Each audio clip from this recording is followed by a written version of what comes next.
Hello everyone, this is the Insomniac GM, and today is day 12 of RPG a Day. Now, the question for RPG a Day is something along the lines of convention purchase or game played. I've never gone to an RPG convention. Um, I would like to. I almost decided to go this year, but I went with priorities. Um, So instead of giving you like a 30-second video on just that, I figured I would choose my favorite question from last year and answer it again, which is roll a d8 and make RPG recommendations for that number of people. So I did the same thing, but I used different people. From my memory, everyone's different. I could be wrong on one. But I'm gonna start off by. I should mention I rolled six people, I believe. So the first one is my love of my life, and I recommend Star Frontiers for her. Now, the reason why I'm recommending this to her is she's all about exploration. Um, she's not a crazy fan of Star Trek, but she is a fan, and it has that exploration feel where you're going from planet to planet, exploring and all that. And we both love pulp, and this has like a pulp feel to it. So that's my first recommendation for RPG a day. Now the second one, I have two Chris's on here for a list, but Chris E. I recommend Earth Dawn. Now, the reason why I'm recommending Earth Dawn is from our conversations on the campaign he wants to run and plans on running. Still looking forward to that. He was talking about the possibility of going zero to. He didn't use the word superhero, but this RPG kind of has that. You start off as weak as like a peasant, and you can get crazy powerful. On top of that, you visually see how powerful a character is. Like, let me go through here. So, like, you're a player may start with instead of rolling a d20, they roll like say 2d6, but they could get powerful enough where they're rolling a d20 plus a d8 plus a d6 and combining that all together. Now, I started reading the Earth Dawn novel. I didn't finish. I lost my page, so I got to restart. And instead of restarting, I jumped to a different book. But based on a lot of the artwork I've seen too, it kind of has like a like Middle Eastern like feel to it and vibe based on the wardrobes I see some of the characters wear. Like, let me find like a good photo for.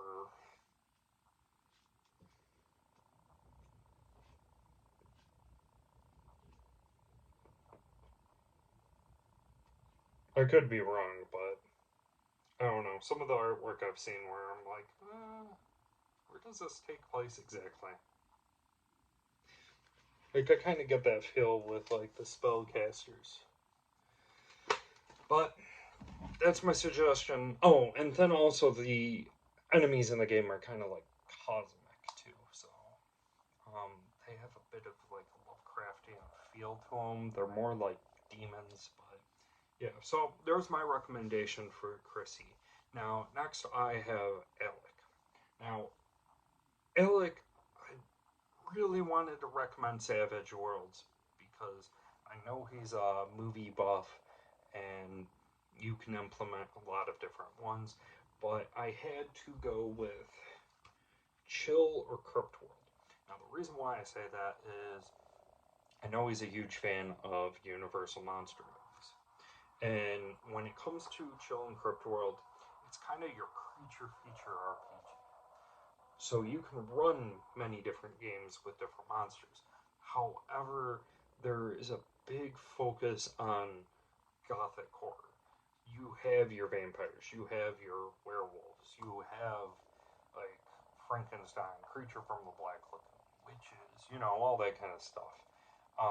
They do have other monsters in here, and you can definitely enhance that, or you can even like insert your own monsters and go different.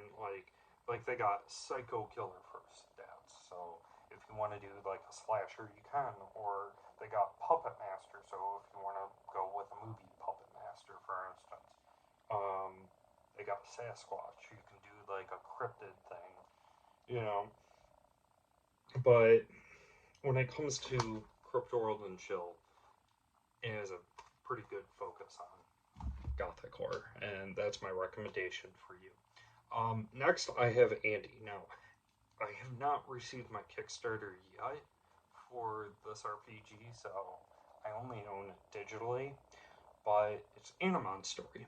Now, the reason why I'm recommending Animon Story to Andy is it's pretty much your Pokemon and Digimon and somewhat Yu-Gi-Oh RPG, so you can run Pokemon in it or you can run Digimon.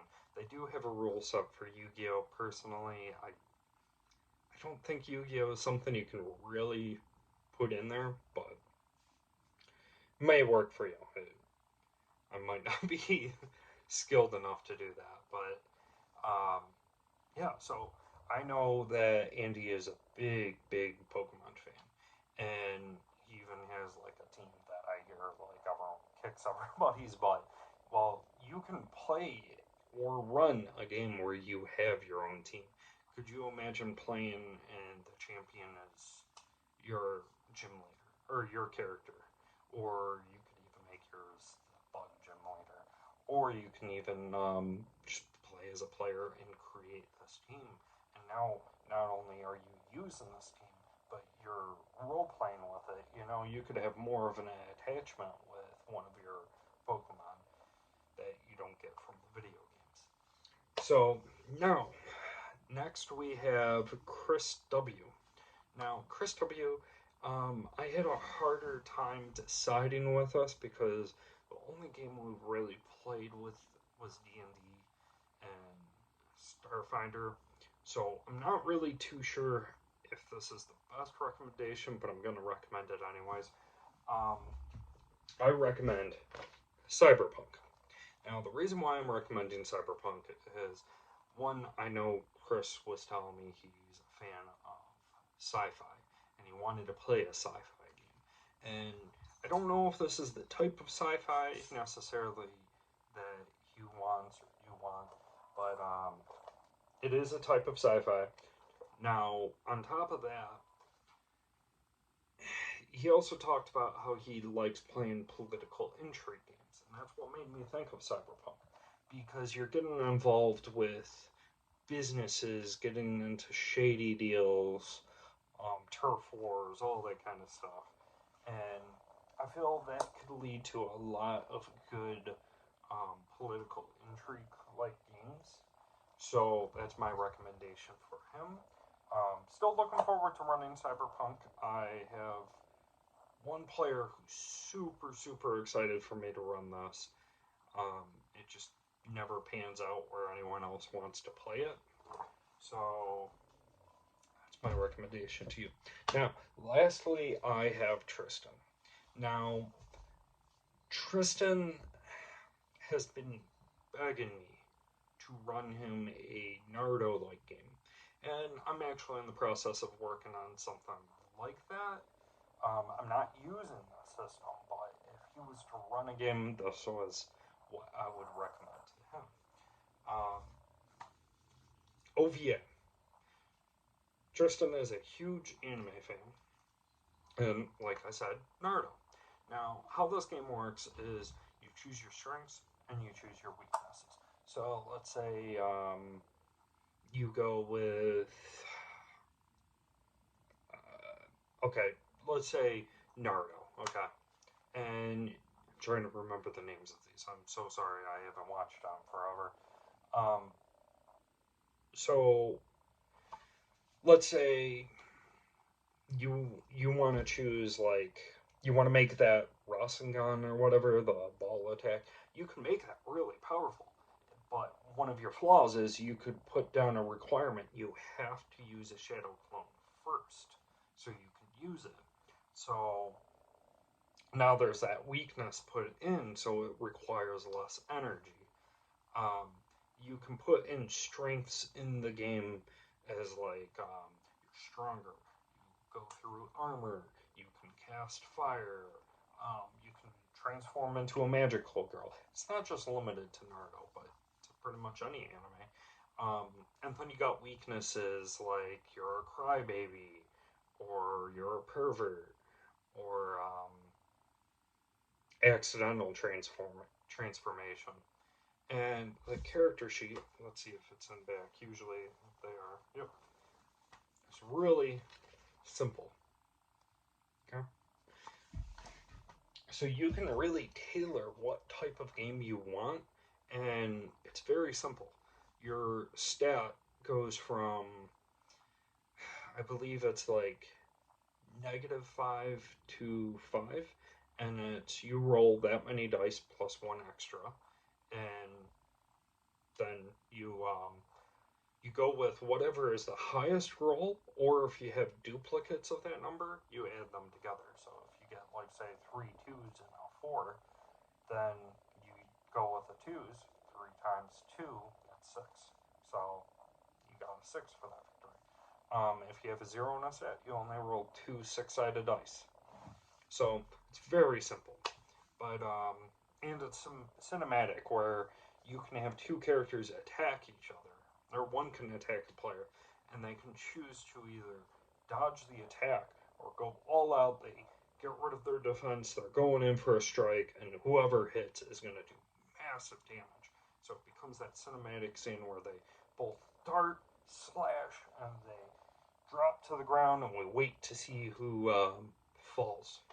So that's my recommendation for Tristan. This is my recommendations for RPG a day 12.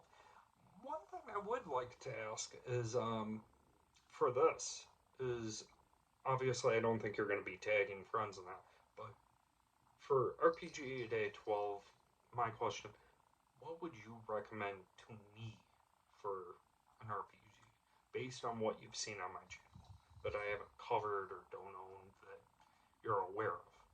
So I'll see you guys again next time. Take care.